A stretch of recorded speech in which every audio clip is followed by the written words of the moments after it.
Mas é defeito, professor. Excelentíssimo Sr. Dr. Eduardo Graça, Presidente da Cooperativa António Sérgio para a Economia Social, Excelentíssimo Sr. Dr. Pedro Lima Monteiro, do Monteiro Geral, Excelentíssimo Sr. Dr. João Costa Pinto, Presidente do Crédito Agrícola, Excelentíssimo Sr. Professor Roberto Rodrigues, foi uma delícia estar aqui a ouvi-lo. Eu, por mim, ficava cá a tarde toda, ficava mesmo rouco só de o ouvir. E vou-lhe fazer uma promessa de ser curto. Dizia-lhe há pouco que não queria interromper entre o almoço destas pessoas que aqui estão e o meu discurso. Mas não vou citar o programa Fome Zero. E vou-lhe explicar porquê.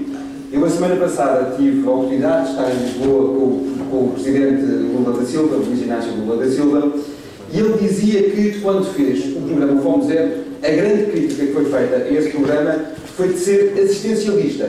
E, portanto, se ele, citando o programa, lhe fizer uma crítica de ser assistencialista, se eu vier aqui falar de Fome Zero, eu nem imagino o que é que podem dizer, Sr. Professor. E por isso mesmo não vou falar dessa matéria.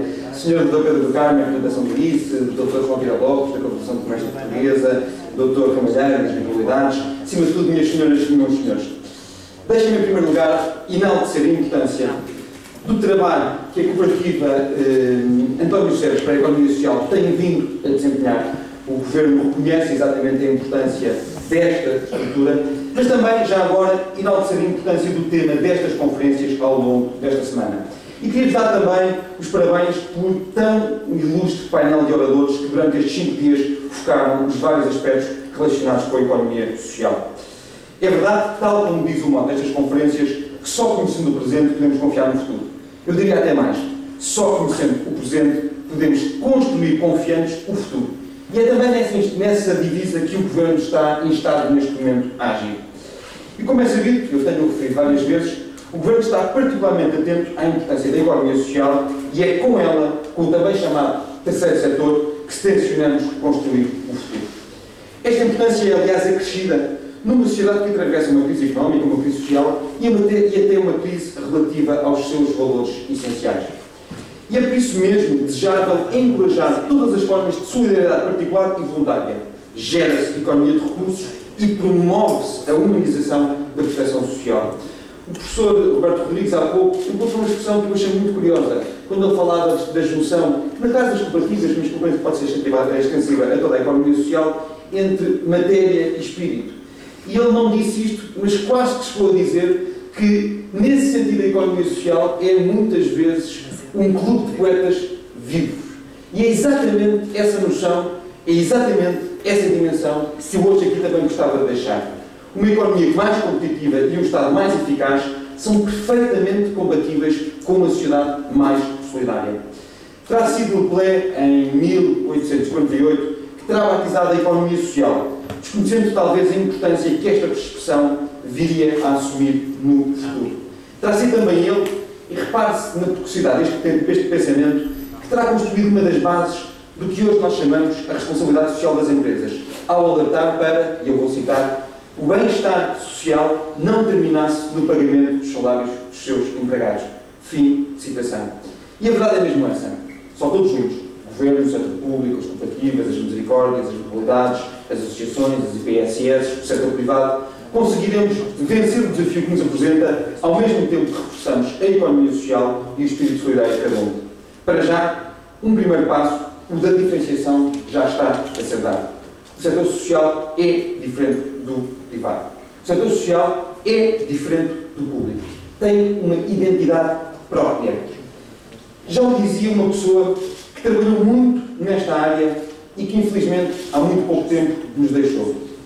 Dizia a doutora Maria Joana Garapinto, numa frase preenchida de significado, que o setor social não visa a remuneração do capital, tal como o procura fazer, e legitimamente, bem entendido, o setor privado. Mas antes procura o cumprimento de uma missão. É por isso que no setor privado se associam capitais, enquanto no setor social se associam pessoas. E, felizmente, esta distinção identitária é já assumida no nosso país. Está, aliás, inscrita na Constituição da República Portuguesa, que não só consagra o setor social, como o destino do setor público e do setor privado. E fala precisamente pela diversidade da sua natureza. Diversidade esta que decorre também, como bem dizia também Peter Drucker, da constância de, início de citação, o resultado da exploração revestir a natureza de meio e não o seu fim. Esta diversidade terá origem certamente também nas pessoas e na sua interação social, para que todos juntos alcancemos aquilo que não conseguiríamos se permanecêssemos isolados. E o papel do Governo, o desígnio do Estado, pode ser tantas vezes somente o de ser cimento desta mesma matéria-prima, o de agregador de vontades, o de um conjunto de objetivos que, sem embaraçar, permita respostas mais fluidas e eficientes do que as suas do próprio Estado. O terceiro setor é tanto mais forte, nós sabemos, quanto mais desenvolvido for o país. É absolutamente adquirido que é um setor social forte e ativo, representa um poderoso fator de humanização e de solidariedade em economias abertas, prósperas e competitivas. As instituições do terceiro setor operam sobretudo em atividades que muitas vezes sugerem a existência de uma mão de obra intensiva, combinando o trabalho de profissionais que ganham o seu justo salário com o trabalho de muitos voluntários e com o estímulo que existe também ao voluntariado nestas mesmas instituições. Os Estados Unidos da América, só para dar um exemplo, onde o terceiro setor é pujante e onde as estatísticas sobre o terceiro setor são mais atuais, mais de 10,5% da força ativa total, praticamente o dobro daquela que está afeta à construção civil, encontra-se no terceiro setor. Por cá, em Portugal, são já cerca de 250 mil pessoas empregadas neste setor, um valor que é importante, sobretudo porque sabemos que este setor emprega pessoas com uma idade mais avançada ou pessoas com deficiência que estão expostas injustamente a um desemprego de longa duração e que encontram neste setor um dos poucos agentes que lhes devolve o potencial e lhes devolve a motivação. É bem possível que a economia solidária, ao fim de alguns anos, dê a muitos que esperam em vão por um novo emprego a oportunidade de se reintegrarem no mercado de trabalho, seja por conta de outrem, seja por conta própria. Mesmo que num prolongamento da atividade que pertença já ao setor privado, mas que com o terceiro setor criou um conjunto de pontos. Como vos disse, nenhum dos setores poderá estar, sobretudo a partir deste período que atravessamos na história, sem se interrelacionar com o outro. Até porque hoje não são raros os exemplos de empresas privadas que gravitam em torno de instituições do terceiro setor e que, no mutualismo, se dinamizam inclusivamente do ponto de vista local da sua economia. É esta dinâmica que dá respostas às necessidades de um grupo que desenvolve uma economia envolvente que se compreende que resulta hoje em cerca de 5,5% do nosso produto interno bruto. Realce que os postos de trabalho daqui resultantes são postos de trabalho sedimentados. São postos de trabalho que não se deslocalizam. São postos de trabalho que fazem parte de empresas que não visam apenas o lucro fácil, sem qualquer responsabilidade ética. Não. Pelo contrário. Estes postos de trabalho são postos de trabalho com consciência social, onde um dos interesses sociais é o de servir a sociedade e a comunidade na qual se inserem. Estas instituições estão fortemente enraizadas nas suas comunidades, estimulando empresas e economias locais, trabalhando essencialmente com pequenas e médias empresas de proximidade, o que gera um novo interessante conceito de responsabilidade social e local. E é claro que, com também as responsabilidades, as exigências não podem ser as mesmas.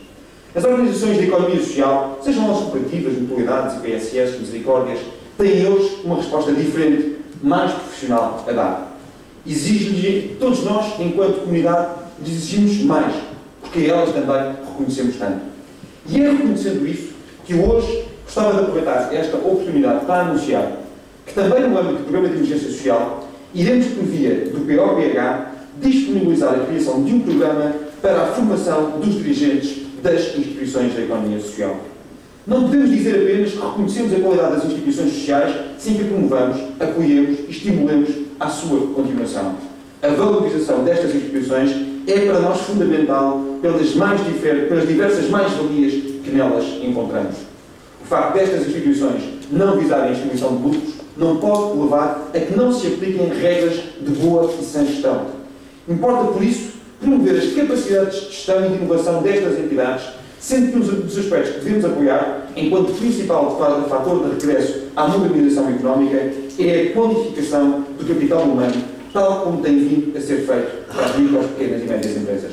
Por isso, vamos criar dentro do Programa Operacional de Potencial Humano, o POPH, um programa específico para a formação de dirigentes das entidades da economia social, com a plena consciência que o retorno será absoluto. Hoje, as exigências são constantes e diferentes. A capacidade destas instituições de se adaptarem às novas necessidades é questionada ao minuto e é por isso que é importante ter respostas de qualidade, sempre de forma inquestionável. É nesse sentido, para que a visão estratégica, as capacidades de gestão e as outras responsabilidades que hoje assumem os dirigentes das instituições sociais, que podem e devem ser aperfeiçoadas, que iremos justamente incentivar a sua formação, a sua capacitação e a sua atualização. Até porque, como definia o professor Bruto da Costa, uma empresa de economia social, e cito, não é só uma empresa com fins lucrativos.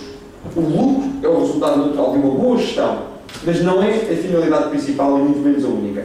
O que se faz com o lucro, essa sim é outra questão. Fim de citação. Eu, pela minha parte, não gosto de utilizar a expressão lucro relativamente às instituições sociais.